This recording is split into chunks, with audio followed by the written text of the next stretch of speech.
Okay, so you've pulled into your campsite, and one of the first things that we always do is make sure that the camper itself is level from side to side, because the front and back you can either get with the rear jacks or the front tongue jack. So we keep a 2-foot level in ours to check for plumb or level from side to side.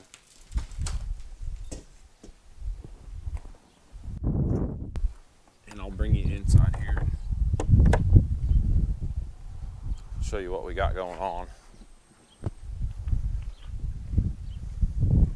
So I always just set it on the floor. I got kind of a mess right now, but set it on the floor, and we always check for level. I know my driveway isn't level, but I can usually determine how far off in this 2-foot. So it looks like I got about 3/4 of an inch on the high side, or to the low side. And then we've got these stackable blocks for ours.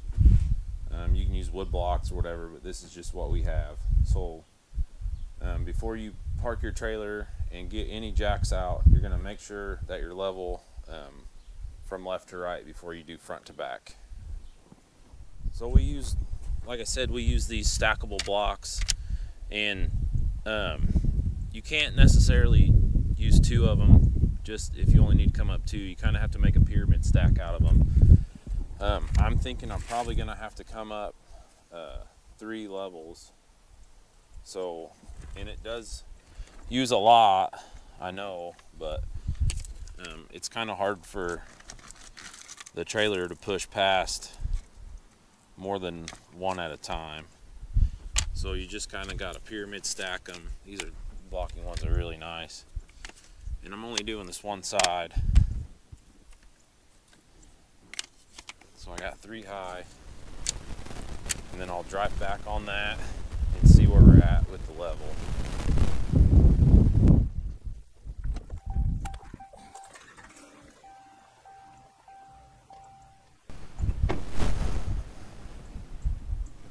But we'll go back inside and check. It's always helpful if you have somebody else. So I've set up in here before, so I got it pretty good. I'm right on the edge. I don't know if you can see it. Right on the edge of this line over here. And if I'm between the lines, I usually call that good. At this point, I come and get my chocks, my wheel chocks, and we keep them in the front storage. And I always chalk these wheels before I put anything else down. I'm going to put this one in the front, and I need to get another set so I can have front and back. And this is my trick, because it's hard to chalk on these stackable blocks because you got nothing up here. So I always take one more and put in front, if I can get it in there. There it goes. And then your tire chalk's got something to sit on. Now you can pyramid stack it out if you've got enough left over. I'm not really going to worry about it because I'm going to need these for the outriggers on the back.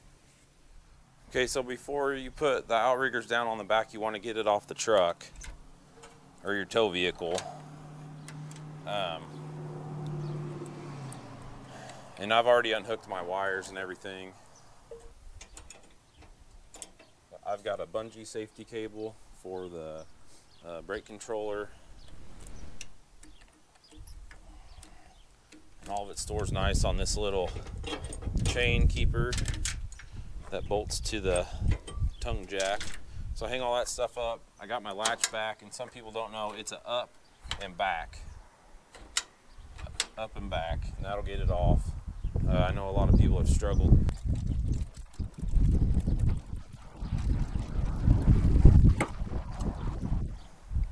Then I'll move the truck out of the way.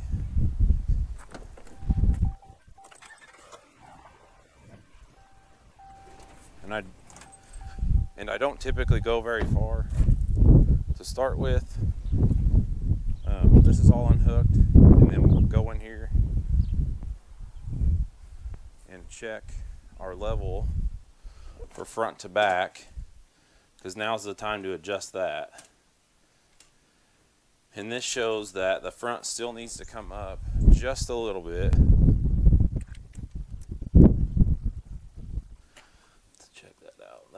just about perfect. So once that's perfect, we'll move to the back and lower the outriggers.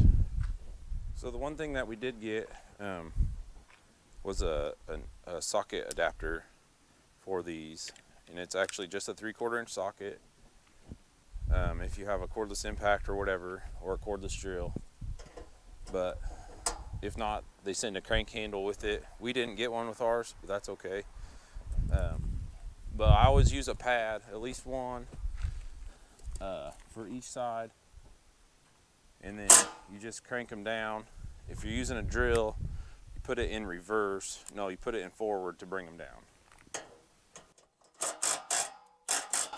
No, I was right. You put it in reverse to bring them down.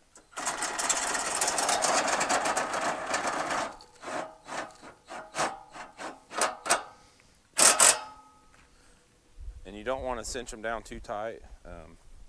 You'll mess up the threads on your outriggers.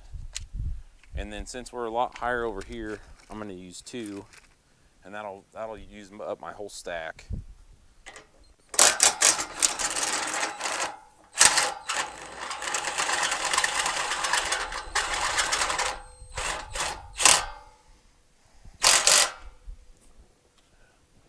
And that's it for the back. And that's all that comes on the camper, is the ones in the back. Now, I'll show you that we bought some of these pyramid style ones. Let me move my fancy camera stand out of the way. So we bought these pyramid style ones that we use for our front stabilizers, and you can get bolt-on ones or whatever, but like I said, this is just what we use. So we got a really good deal on these. We found them at Walmart. They were like $26, and when they're normally about $35 for a set. So I ended up buying 2, only because we use these kind of jacks. If you use a different kind of front stabilizer, you probably don't need them. But we just make a small stack and then kind of scoot it where it goes. And like you see, there's just a threaded thing here. A little kneeling pad, and then I'll place it, try to keep it in the same spot, that way there's not a bunch of wear rings all over the bottom of the camper rusting the frame. So you don't want to kill it, you want to put a little bit of tension on it, but not a bunch. We'll do it here, and then I'll grab 3 more of these blocks.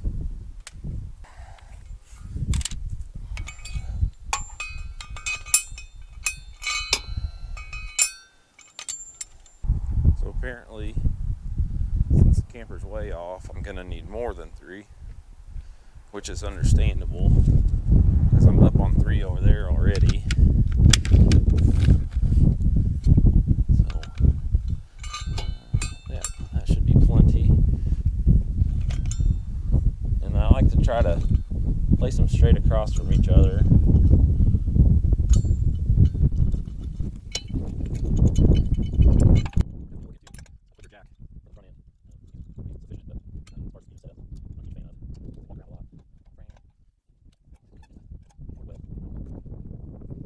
So that's that on the front. Okay, so let's talk about hooking up the city water connection for a second. There's 2 ports here. The top one is to fill the holding tank inside. The bottom one, all of them are labeled. This one says city water connection. And there's going to be a few things that you're going to need.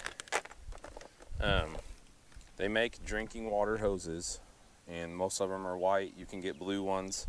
I think I've even seen a green one.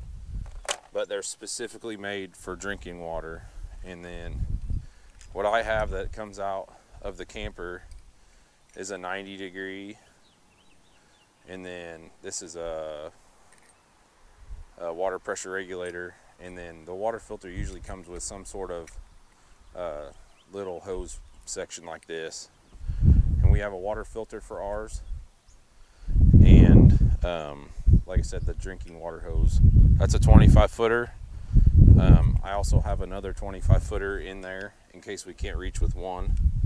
But how I like to hook mine up is I will thread the 90 into the camper.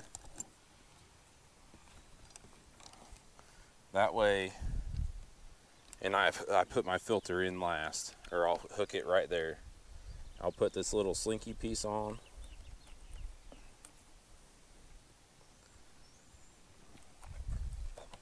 And then I'll put my water filter on.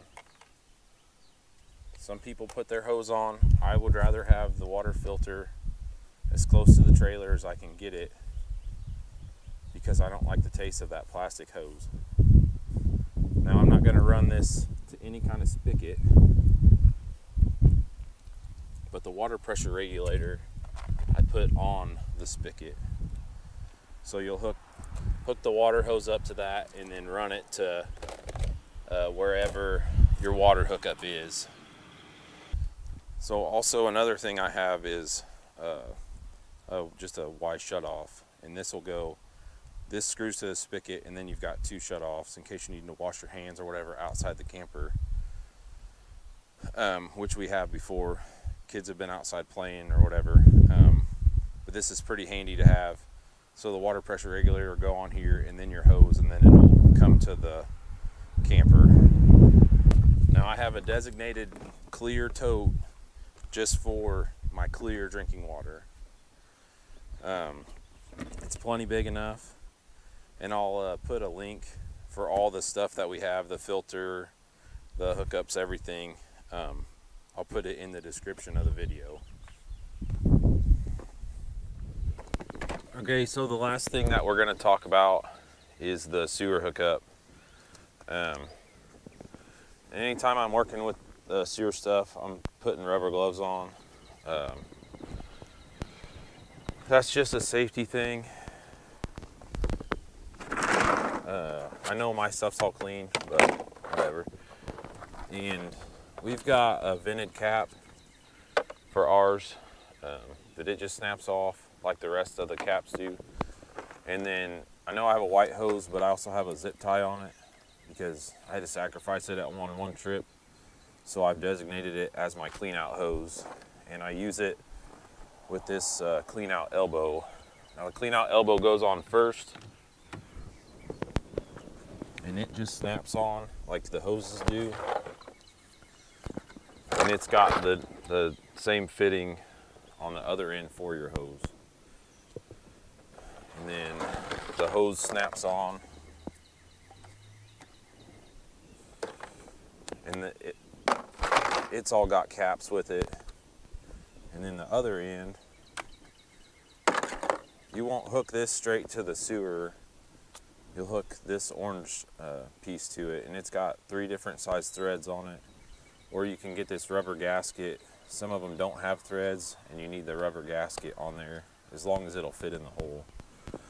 But it just snaps on, and it'll go straight down into the sewer connection itself. So the Cleanout Elbow, you'll hook this anti-siphon piece up to it, and it comes with the kit, and this will run back to the spigot. That way nothing backflows through your hose. That's pretty much it for the sewer connection. There's also a stand that goes under the pipe. Some places require it, not all of them do.